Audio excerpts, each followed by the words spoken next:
Okay, so parables, earthly story with a heavenly meaning. And before we continue our study of that, whoops,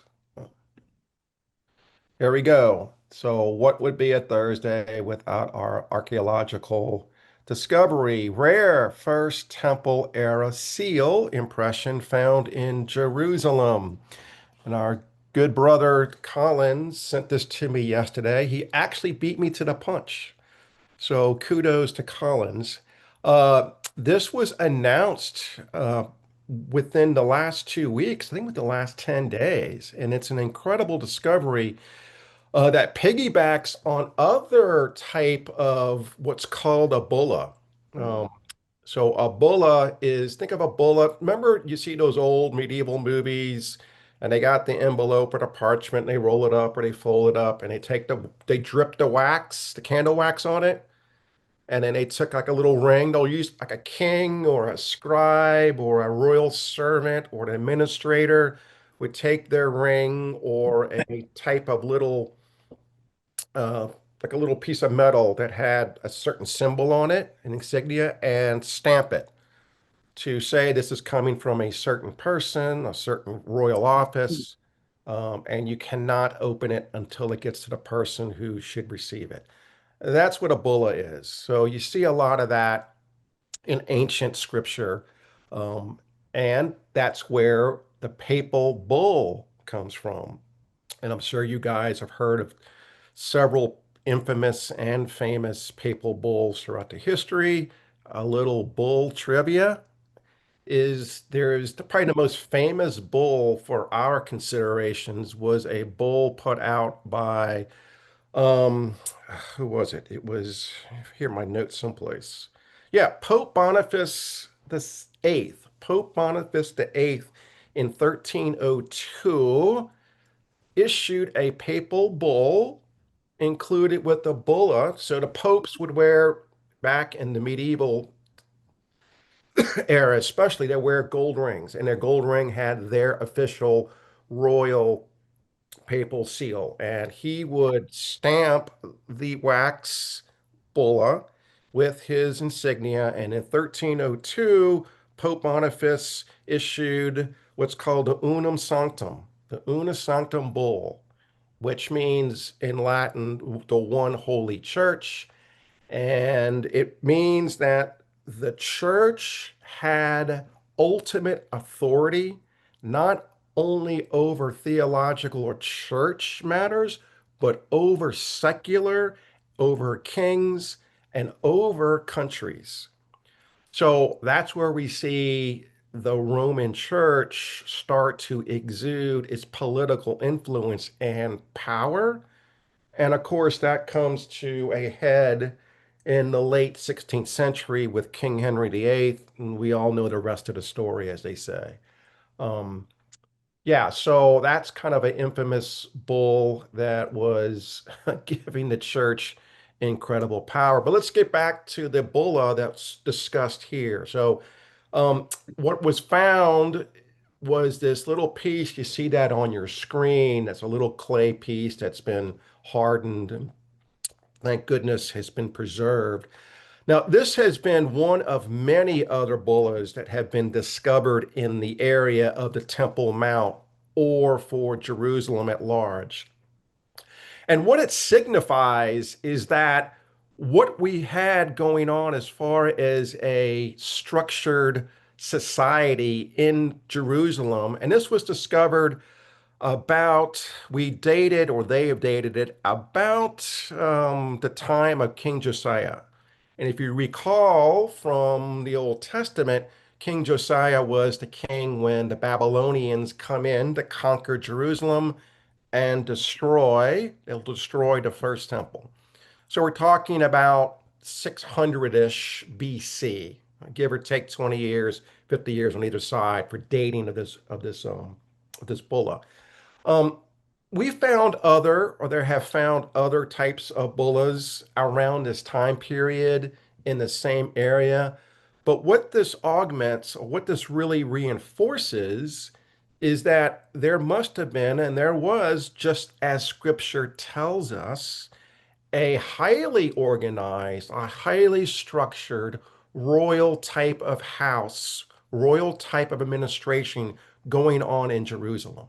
And why that's important is because a lot of secular archaeological experts, secular biblical scholars, and other experts who are unbelievers try to portray, and often try to portray, Jerusalem, at least at this time, as not as highly structured.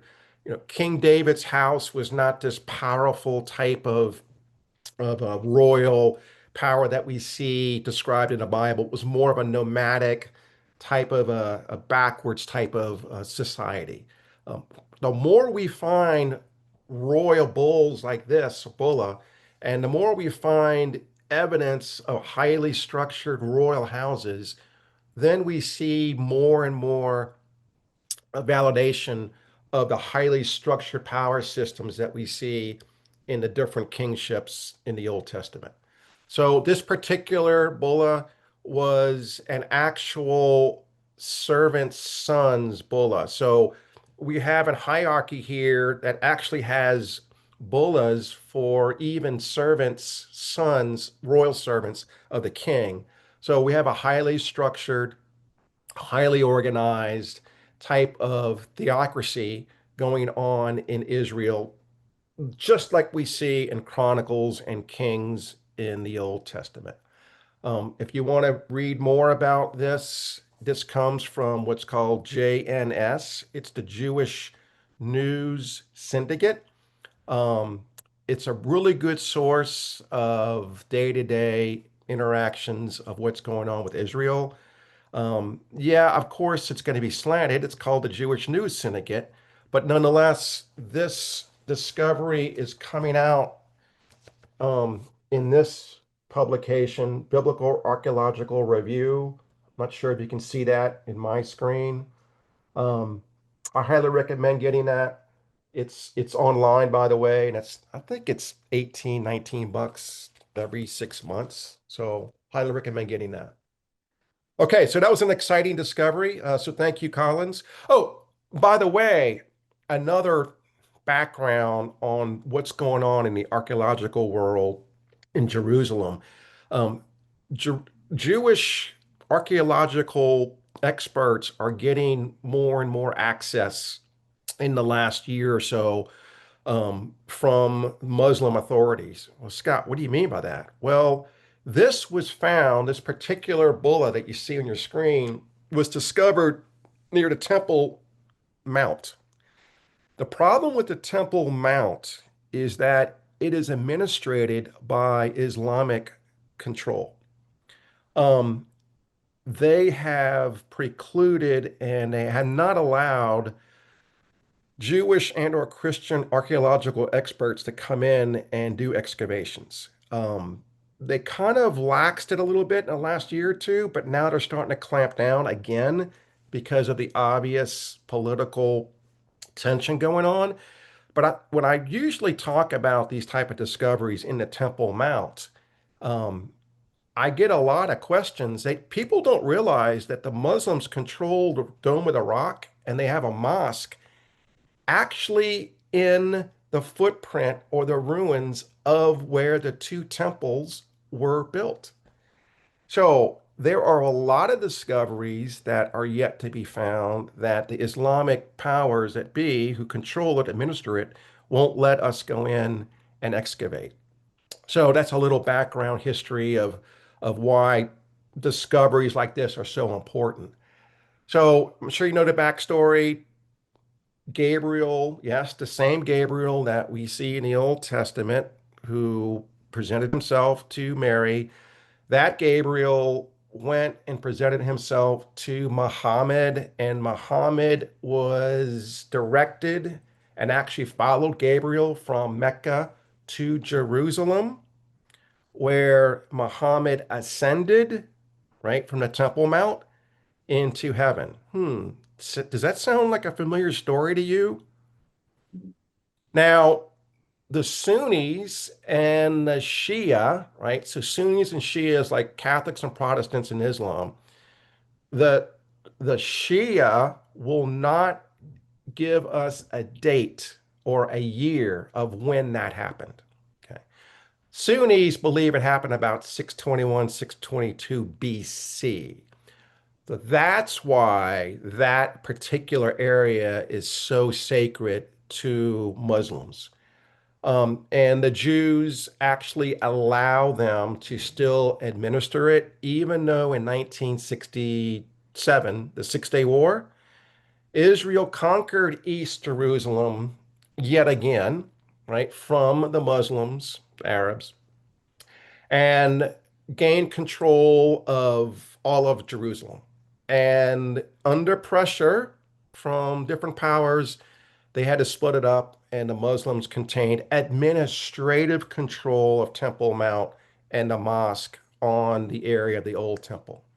Um, that's the Hey, Scott. backstory. That's the backstory why it's so hard to get archaeological digs in that area. Scott. Yes, sir. Yeah, you said 600 BC. Did you mean AD? I mean AD. I'm sorry. I'm Yeah, sorry. I'm sorry. AD. that didn't make sense when you said BC, but Did I say B? I'm sorry. yeah, AD. AD. AD. 600 BC, approximately for this when this bulla you see on your screen would have been used. But yeah. right, Um, right. And Okay. yeah, it's just when you read the Quran, and actually I actually do a presentation on the Quran.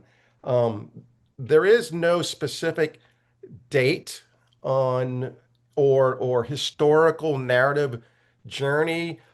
The point I'm trying to make, since we are in the genre of the Gospels, and remember we've learned that the Gospels are a highly unique type of theological Greco-Roman biography. There are some Christian historians and biblical scholars who will say it's not a biography.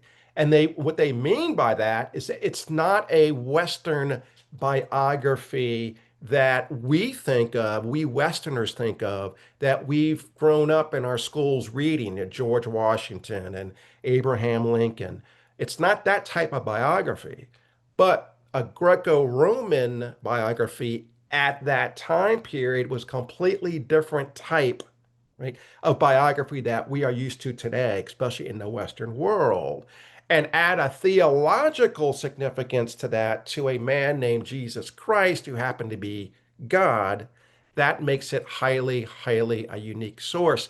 Nonetheless, it's highly historically accurate, eyewitnessed, and actually augmented by other Roman and Greek historians. We don't have that same type of textual evidence in the Quran, right? No one has right about Muhammad going up into heaven. There's no other type of extra Quran evidence, not that type of corroboration that we see with the life and times of Jesus, especially in his role as Messiah, and especially with his miracles, his resurrection, and his ascension.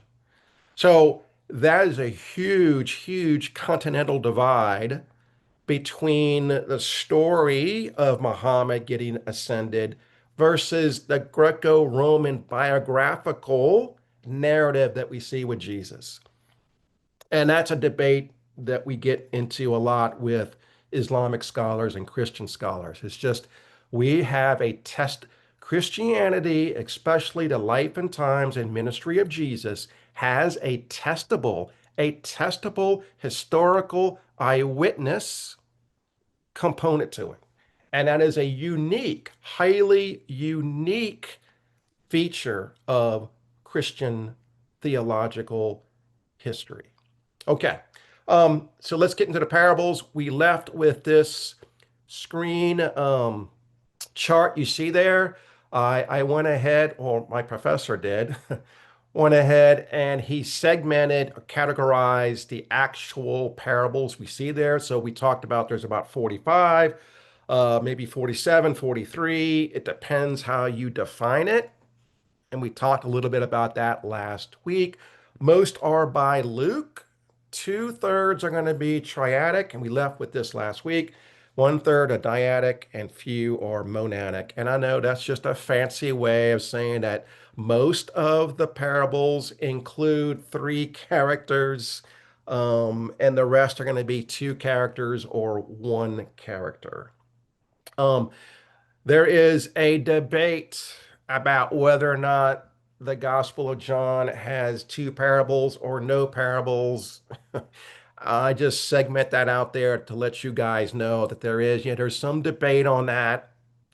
Technically, the two parables that we see in the Gospel of John, or the Good Shepherd and True Vine, are allegorical narratives. They're truly not really parables in the sense of of a a teaching type of Greek presentation. And a lot of people kind of get surprised. Wow, John only has or really has no parables at all. Now remember, John is not a synoptic gospel. The other three are synoptic gospels. John's gospel is unique, and we talked about that a couple of weeks ago. First half of John is presenting Jesus as God, but God incarnate. Because at this time we have the Gnostics starting to float around.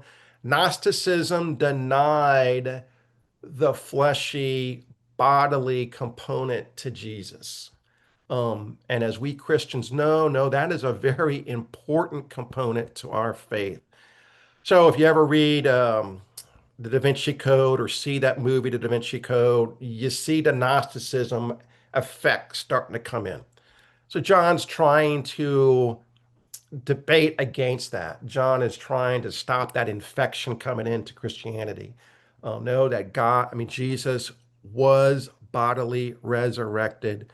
There's a point why Jesus goes to Thomas, touch me, feel me, put your fingers into my wounds. We see Jesus eating with the apostles on the shoreline. Remember, they in John chapter 20 or 21, they don't even recognize Jesus when he comes to the shoreline. This is right before he gets ascended. So that's a really important component, or at least um, theological construct that John is really trying to flesh out, pun intended, in his first half of his Gospels. And that's why he starts much, much later into Jesus's ministry. So does Mark. We only see Matthew and we only see Luke really start from the beginning. Okay, so you see that right there? I want to take a screenshot of that. It's a pretty good, it's a pretty good um, little cheat sheet or a little card to have when you're going through the parables. This really gets fleshed out as well when you go into the Harmony of the Gospels, that book that I have to show you how to reconcile different parables in different Gospels, because a lot of them do cross-pollinate amongst each other. So, questions, comments on that? Just a comment. Sure.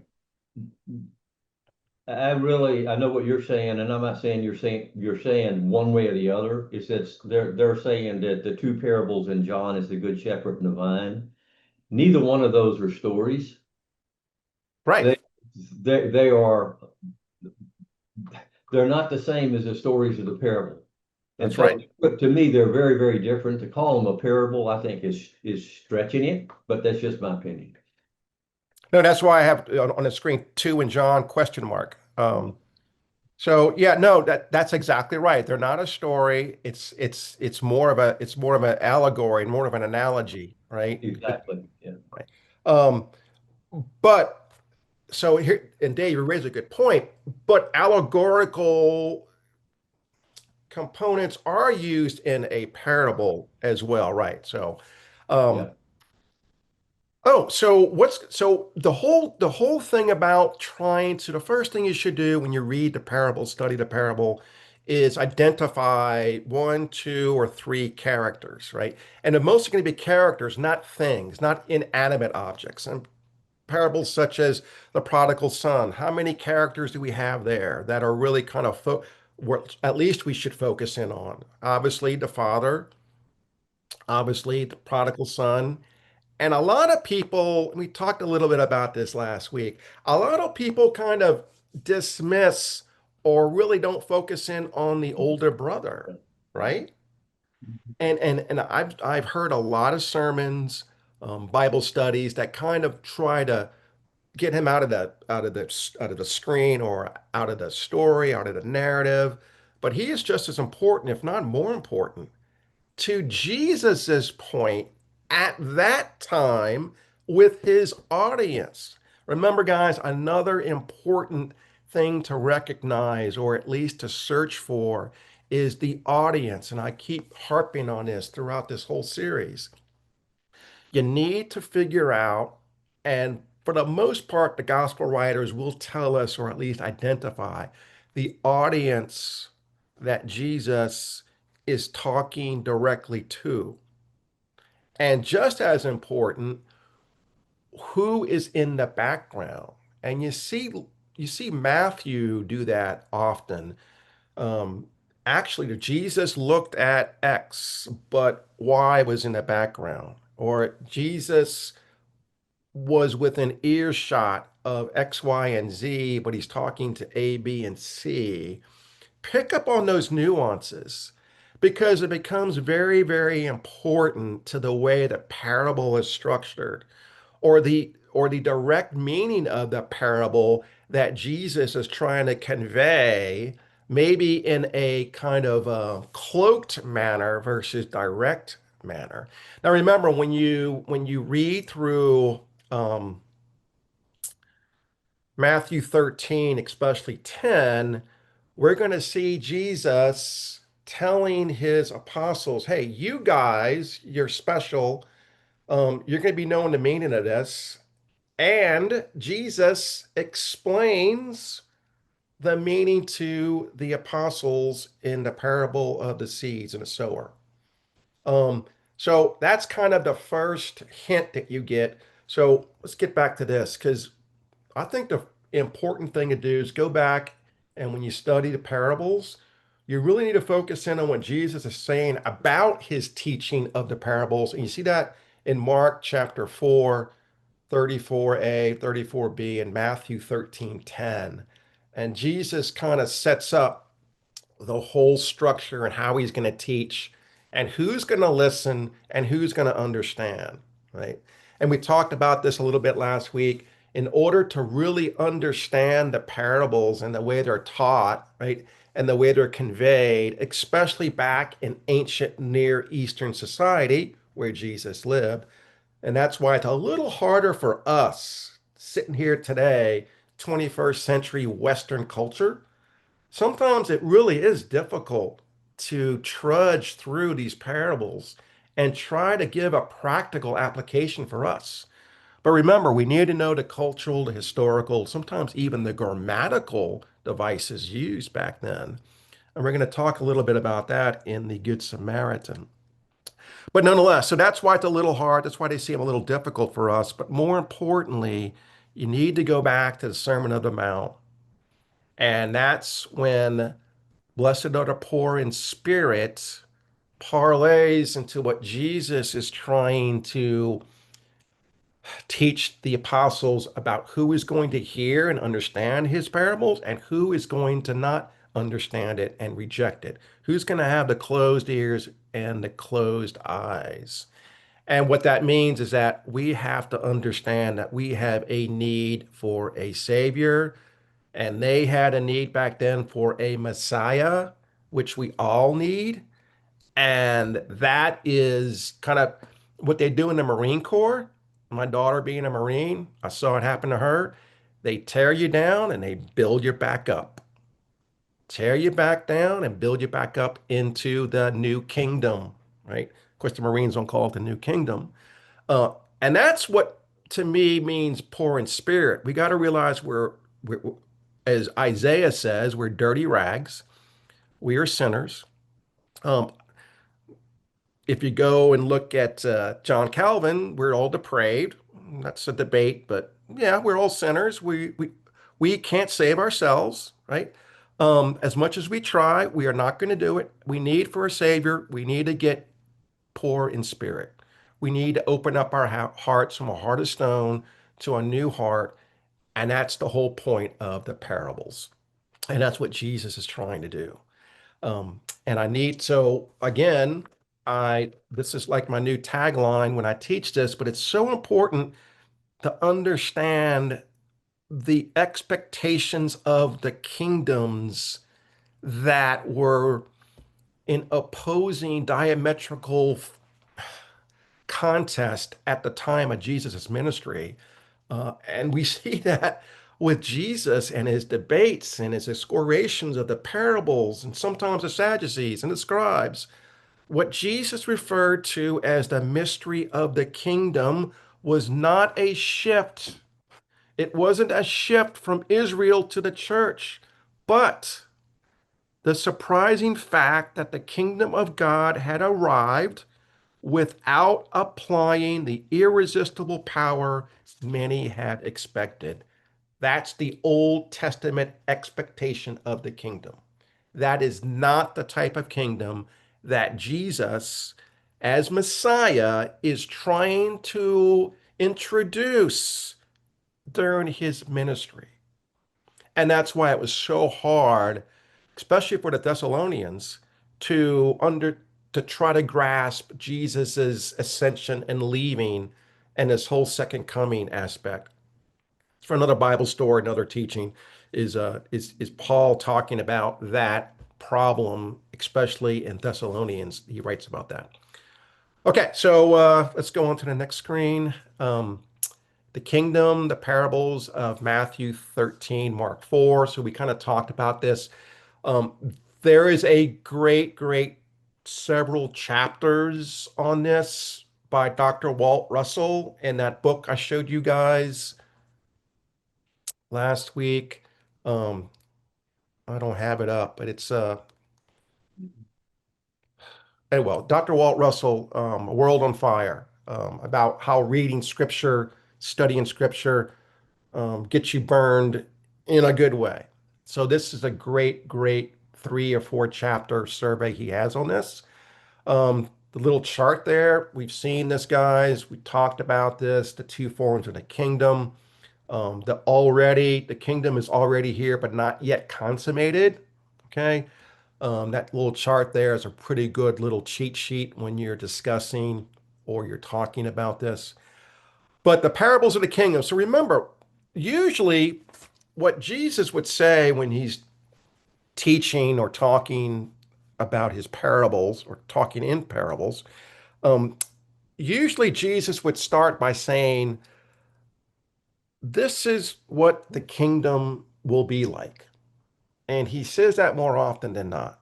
Well, that's a pretty good road sign to say, you better listen, 'cause this is the expectation of how we should act in the kingdom. In the in-between times, the kingdom nonetheless. And that's why you see a lot of this head scratching and jaw dropping, even from the audience back during Jesus's ministry, because it completely turns their head into a 160, sometimes 360. It's like, what did he just say? Carry a Roman's backpack 2 miles, not just one? Love my enemies? Oh my God, how am I going to even contemplate that? But Jesus wanted us to go even further, right? Not just talk the talk, but walk the walk. And we see that in the Good Samaritan. It's not just pity the guy, get him out of the ditch. But what did Samaritan actually give the innkeeper? Anyone recall? Money to take care of him. How many denarii? Did anyone recall how many denarii he actually gave him? Two. And does anyone know back then what a denarii would protract to in today's wages? A lot. A lot. I think it was so sometimes it's like 2 to 3 weeks, right? And so Jesus is making, so again, another good example of in order to get the impactfulness of these parables, it's so important to know even what a denarii was, what it meant in today's money, and it goes on and on and on. And that really helps us get that wow factor, right, from the parables that is lost on us in our society. Because that wow factor was much, much more emphatic in that time than it is now because of cultural, grammatical, historical barriers that we have. And that's just a small, small example. We see that in the parable of the unjust steward. And we could spend a whole week just on that one parable. Unfortunately, we won't have that much time, but let's get back to the parables of the kingdom. Because I think this is really important. And I know David was talking about this last week. And I know you gave a sermon or probably a study on this. But this is kind of a thumbnail, really just bare bones survey of that. But the parables of the kingdom. So on the left-hand side, there's six parables. We have the sower, the wheat and the tares, the mustard seed, the leaven bread, the hidden treasure, and the priceless pearl. All right, so in the sower, and we see that in Matthew and in Mark, the remember, think about expected form, uninspected form of the kingdom.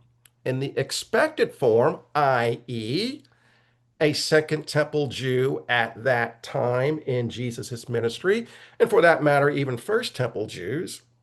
And I know you hear a lot of Bible teachers or a lot of scholars differentiate between first temple, second temple, and that's just more of a historical timestamp than it is anything else, really. Because a first temple Jew and a second temple Jew still had that same type of expectation. So the expected form in the parable of the sowers is that the Messiah triumphantly turns Israel and all the nations to himself.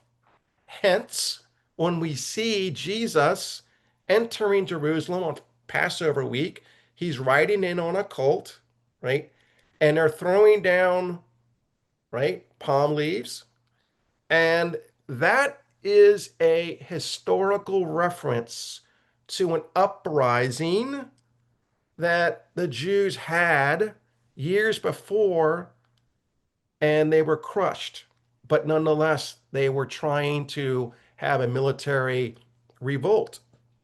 That was the expectation of Jesus coming in and being Hosanna, Hosanna, Hosanna. The king is coming. We are going to be relieved of this Roman shackles. That's not the expected form that comes in for their expectations. In other words, another King David is coming.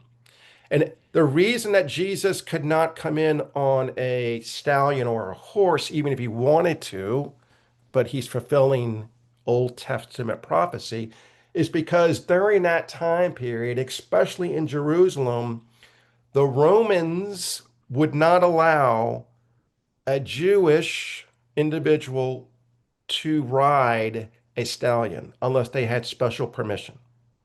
So Jesus really could not ride on a stallion at that time. That's just a historical Roman reference. Now, what is the unexpected form of the parable of the sower that kind of fell on deaf ears to many of Jesus's audience? Individuals respond in various ways to the invitation of the message of the kingdom. Now, as we sit here right now, having 2020 vision on this and having our Monday morning quarterback, chair quarterback, we understand what Jesus was trying to convey. But again, put yourself in that audience at that time period, and that would have been completely a shock and foreign to them. So that's another way to kind of look at that one parable in the eyes of the audience and then our eyes. Unfortunately, even some people now still don't understand that paradigm that's going on in that one specific parable. So, number two, the wheat and the tares. The expected form that his audience wanted to hear was the kingdom's righteous citizens rule over the world under the Messiah's reign. You're starting to see this type of consistency here. Messiah, King, Jesus, line of David. Awesome. He's going to be a more powerful David because now he's God. Now remember, the Messiah at this time was really an expectation of God coming in. And they should have known this from Ezekiel and Isaiah and Jeremiah. It's pretty, it's pretty unmistakable that Messiah would also be God, but they completely lost that component of it. They really focused in, and you can't blame them. I mean, they're living under Roman rule, and they have been invaded and conquered so many times and promised, they were promised the expected form to have final power and rule. Well, Messiah comes, let's have it now. But no, it's that already but not yet component. And we see that again in Jesus's triumphal entry into Jerusalem. Well, triumphal in the sense that Jesus is about to get the heck beaten out of him, is about to get completely humiliated, right? And is going to die one of the most cruel deaths that you could ever bestow on a human being. And then he's going to rot away on the cross, but he didn't because he died within hours, right? And then he was put into a tomb and resurrected, and then our sins are forgiven. The debt's been paid. That is an unexpected form. No, Jesus was supposed to come in and don the purple robe, put on his gold, right, crown, and rule and conquer like David. So, what is the unexpected form of the wheat and the tares? The kingdom citizens are among the world's citizens, both growing together until God's end of the age harvest, right? The end of the age harvest is the time comes when the second coming, Jesus is coming back, right?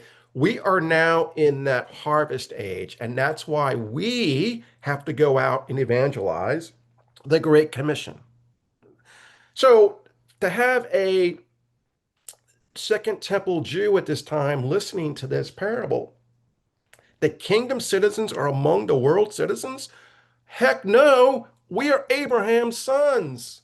We have the special bozo ring, right? No, no, no, no, no, we're in. These guys aren't in. What do you mean among the world's citizens? And we see that in the miracle with the centurion's servant. Remember that?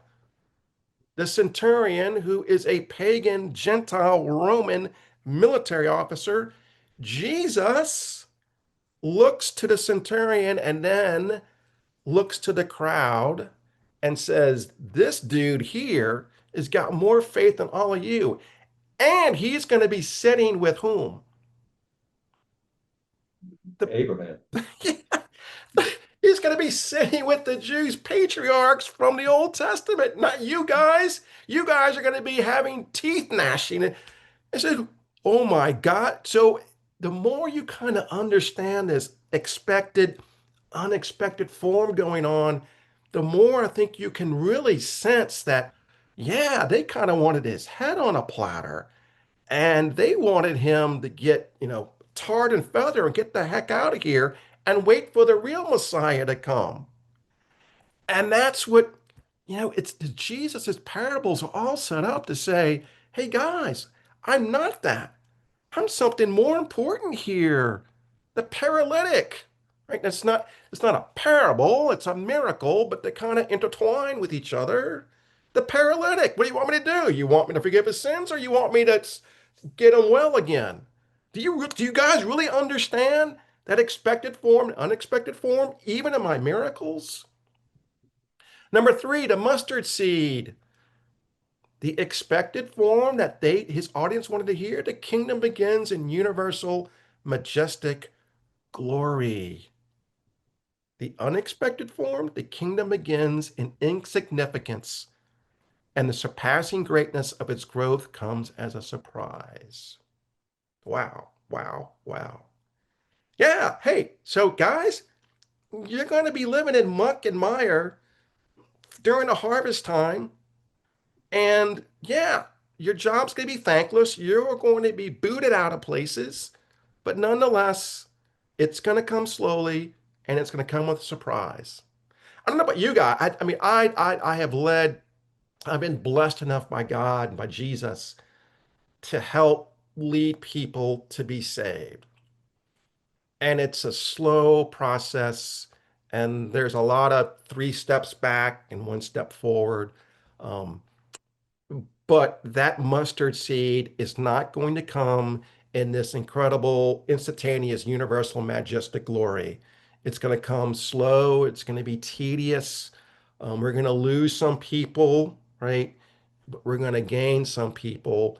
Um, and when we look at the parable of the unrighteous steward, that also means using mammon or using unrighteous money to help us with the harvest.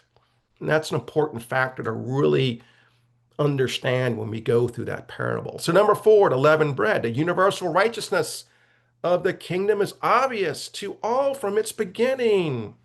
Oh my gosh, that is the furthest from the truth, especially in our society, because it's becoming less and less obvious. So, what's the unexpected form? The spreading of kingdom righteousness is in hiddenness until it permeates and transforms the whole world. Yeah, so unfortunately, right now, it's starting to get tapped down. It's starting to get um, ostracized, but it's up to us as believers to go out and transform it for the second coming. Number five, the hidden treasure. The kingdom is public and for all. The kingdom is public and for all. The unexpected form, the kingdom is hidden and for individual purchase at all cost. Now, the hidden treasure is an example of a monadic parable. And why is that? Because there's only one major individual there. So that is one of the few monadic parables that we see, and it's only in Matthew. It's only in Matthew. And then finally, the priceless pearl, the expected form that Jesus's audience would have wanted or expected to hear was the kingdom brings all valued things to all. The kingdom brings all valued things to all. That was a very pharisaical type of a belief. In other words, if you were wealthy, if you gained treasures, if you were elevated in status, that meant you found favor for God. God must love you. Um, the unexpected form, entering the kingdom supersedes all other valued things. That's Matthew 6:33, right after the Sermon on the Mount, tail end of the Sermon on the Mount. Yeah, that's kind of hard for us today, living in this incredible, bountiful, rich land that we have. Entering the kingdom supersedes all other valued things. So, again, when we go to the parable of the unrighteous steward, Jesus teaching that we're still stuck in this in-between times, right? And valued things are going to be, unfortunately, idols for many, many people. Let me teach you guys a way how to use valued things to achieve the ultimate valued thing, and that's salvation. And that's why that is such a hard, that really is a hard parable for people to understand or swallow, even in today's society. or the way we look at money, or the way that we expect Jesus to have us behave, or the way that Jesus commends the unrighteous steward and uses him as an example of how we should use money. But again, you need to really focus in on the owner who was the unrighteous steward's boss. Most theologians, biblical scholars think he represents God. And we'll drill into that a little bit more, probably not until next week. So those are just pretty six really good examples of when you read those parables, understand that contextual historical audience and their expectations that they're having and how it does shock the conscious. So the more you see with their eyes and hear with their ears, the more you're going to really pretty much get the significance of what Jesus is really trying to convey about that form of the kingdom. Hey, Scott, Yep. just some feedback and questions, I guess. Yep. If you're at a stopping point, Hmm. yeah, Yeah, okay, it's a good time for that. I have 20 after the hour, so. yeah. First, the very first parable I found interesting because it's one that does not say the kingdom of heaven is like. And the sower has, in many aspects, is the sower is Christ at the time, but then it will be his apostles, and then it will be all disciples and believers. So the sower actually moves over a period of time. At the time, it's Jesus, then it moves to his apostles and disciples, and then all believers are to be sowers. So I found that interesting that that parable is the only parable that doesn't say the kingdom of heaven is like, or some reference like that. Okay, The Dave, have you been sneaking into my I into have not. because the next okay, so Dave, oh my, you keep stealing my thunder, big I guy. thought you were done, so that's why I'm No, no, no, not. wait. No, but seriously, so, Dave, I couldn't have said it better myself until this next screen. The interpretation of parables. So, look in the middle, Dave, and says a suggested sequence for interpreting the parables. The left-hand side, you just said it. It's a continuous allegory. It's a continuous that in the parable of the soils, right, is a continuous allegory. That's exactly right. That's great observation. Great point. Um, I want to say this probably until we'll start with this next week. Um, that's going to be another characteristic for us to really focus in on. And Dave launched us into that is a continuous allegory parable, a partially allegorical parable, a main point allegory or parable, or then a really realistic reporting.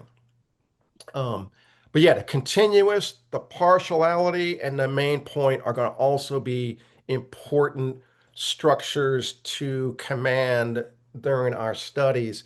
And with that said, about in the late 1800s, 1870 to 1880, about, let's say, before I get called on the carpet on exact dates, the latter part of the 19th century. There you go. Um, there was a well-known German theologian. His name was Adolf Ulicker.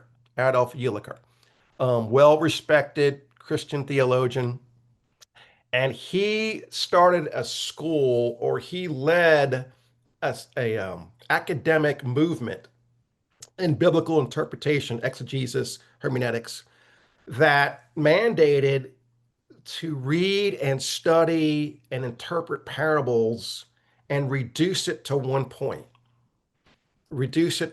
main point. And that was pretty much the expectation of seminary students or even pastors in churches is when they preached or when they did Bible studies was to really percolate the parables of Jesus down to one main point. Well, that lasted for about 70, 75 years. And then not too long ago. No, there was a complete 180 on that. It says, no, Jesus was not trying to convey. Now, some of the monadic parables, which are a minority, there may be one main point, but Jesus is trying to convey or have us pick up on several points. So now the pendulum has swung back to no, there's not this expectation for us, at least, to try to find one main point. Now it really is a study on finding several points, important points in these parables. So it's relatively a new way of studying and interpreting parables. But there was a time not too long ago, our grandfathers would have been taught or expected to read the parables and try to pigeonhole them in just one main point. And Yeah.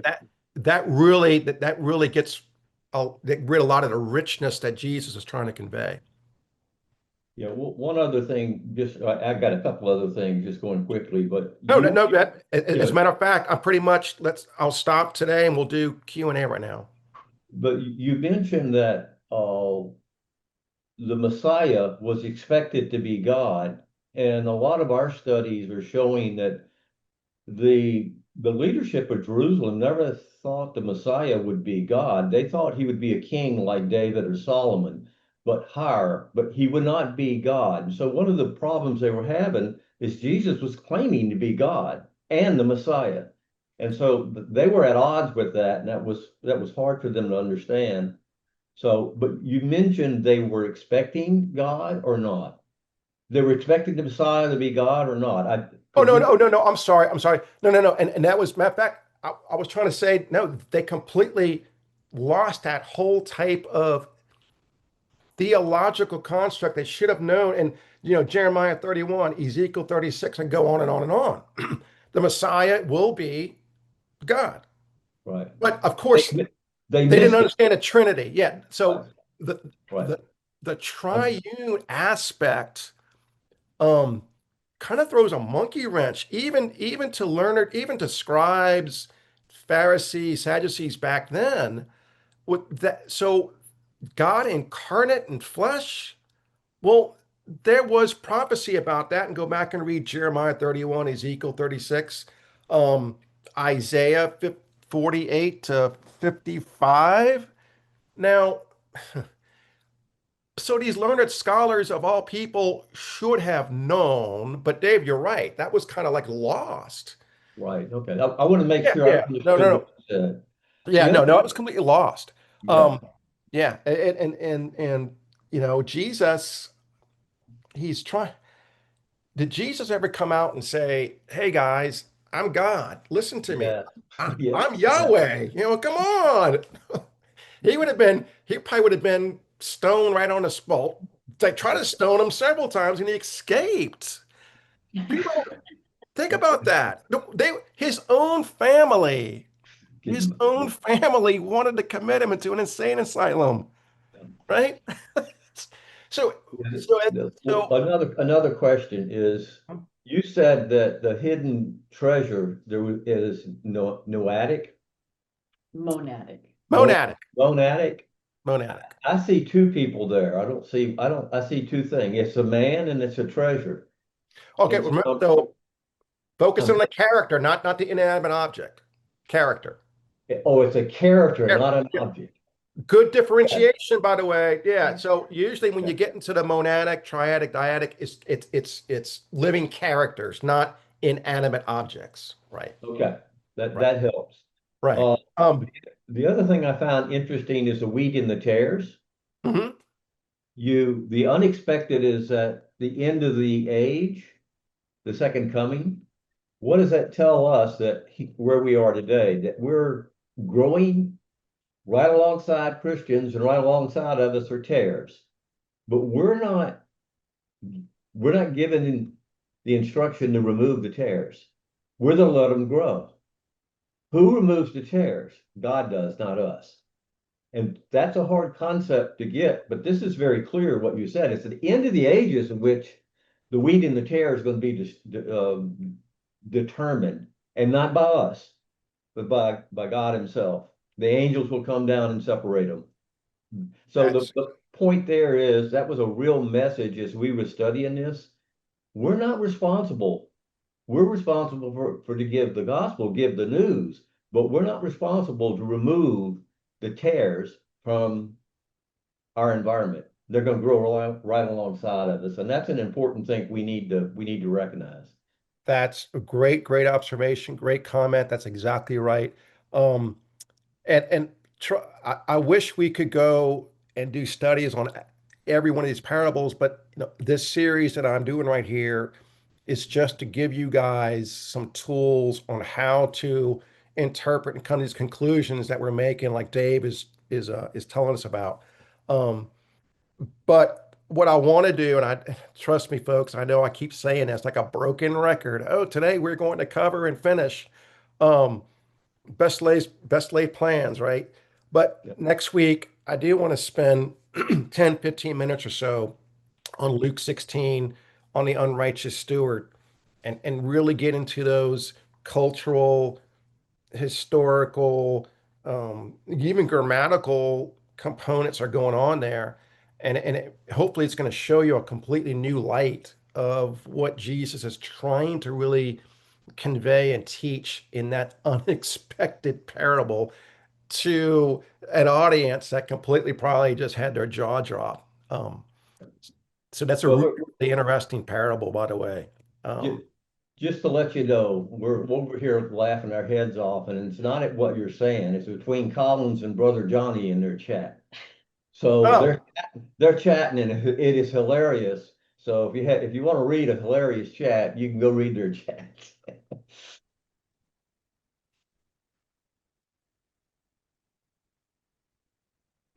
I, I, I, I, I just found it. Oh, yeah, that's true. A lawyer's wages today. Um, yeah, so that reminds me also, and actually I heard this from my pastor, and he and I were talking because he asked me if he could have a couple of these slides that I've been teaching on for a couple over the last year, and he taught on the Sermon on the Mount, and he used that whole, we need to be broken down or understand that we already are broken down to get built back up. Um, so that's and part of that is, yeah, it could be sound these taglines of love your enemy, turn the other cheek, you know, don't lust after women, blah blah blah blah blah. But it's more of you really need to get into action on this. It's not just understand it and teach it, but live it and go that extra mile. And I love that one, carry the Romans pack an additional mile. Now, in order to really understand that, and some of us probably already know that under Roman law, or at least their edict at that part of their the conquering rule is that a Jew, if asked by a Roman soldier, the Jew had to, under Roman law, Roman edict, military edict, carry their pack 1 mile. So Jesus is making, do what you're supposed to do, but actually do an additional component to it. And we see that with the parable of the Good Samaritan. All right, guys. So I got 9:31. Any last questions or comments or observations? All right. So, oh, and Collins, you may have come in late, but I did give you a shout out to that. So thank you for that heads up. Colin beat me to the punch. We talked about it. Not sure if you were online, brother, but I am. oh, good. So yeah, so that was a very, again, more significant. So there was actually just real quick. I'm going back and forth with my archaeological expert that I use, who was one of my former professors, Dr. Titus Kennedy.